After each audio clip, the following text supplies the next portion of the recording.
Nous partons à la rencontre de Yann Manguy et Nicolas Cailleux, chefs pâtissiers qui ont rejoint en septembre l'équipe de Christophe Michalak dans sa nouvelle école de pâtisserie. Yann est le finaliste du concours Qui sera le prochain grand pâtissier et Nicolas a travaillé dans de grandes maisons prestigieuses.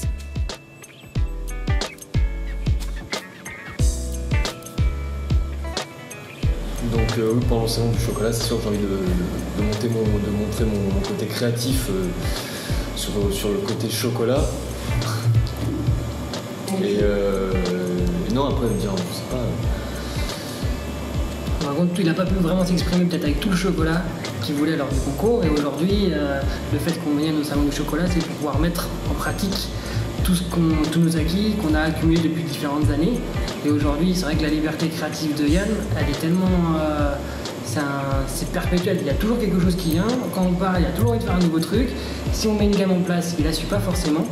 Et par contre, dès qu'il peut réfléchir et s'arrêter 5 minutes, il est capable de vous proposer des desserts et des trucs super beaux. Je t'en parlais d'une glace au popcorn, c'est on va essayer de tourner sur tout ce qui est confiserie, on va dire assez enfantin. Autour de la barbe à papa, la pomme d'amour, tout ce qui est, on va dire, confiserie de fête.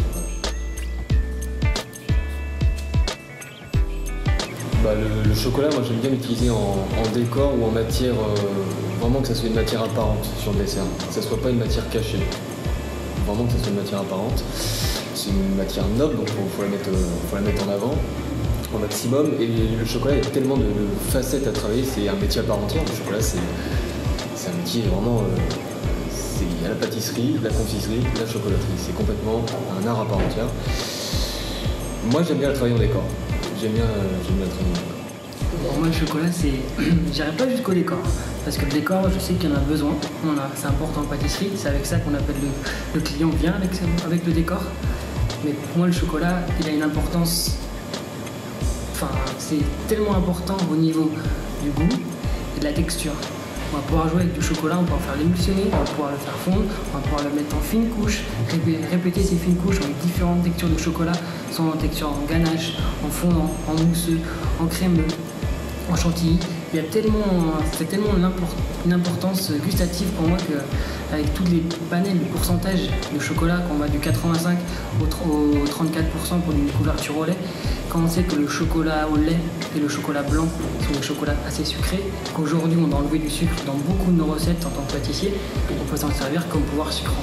Et l'équilibre qu'on va pouvoir mettre en ajoutant du chocolat va nous donner de la texture et de la force, du goût, de la souplesse et un plaisir sans fin.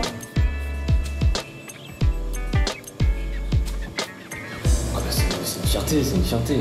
Christophe Michalak, c'est quand même la référence de la pâtisserie française. Et on peut aller dans n'importe quel pays. On cite le nom Christophe Michalak dans une pâtisserie, que ce soit au Japon, que ce soit à Las Vegas, n'importe où.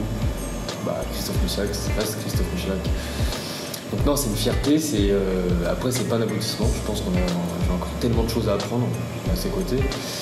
Et c'est pas un aboutissement. C'est aussi un rêve d'enfance. J'avais 2 rêves dans ma vie, c'était de travailler au moins une fois un jour au Louis XV pour Alain Ducasse. Et je l'ai fait, j'ai travaillé 7 ans dans les cuisines du Louis XV à Monaco, en ayant gravi tous les échelons.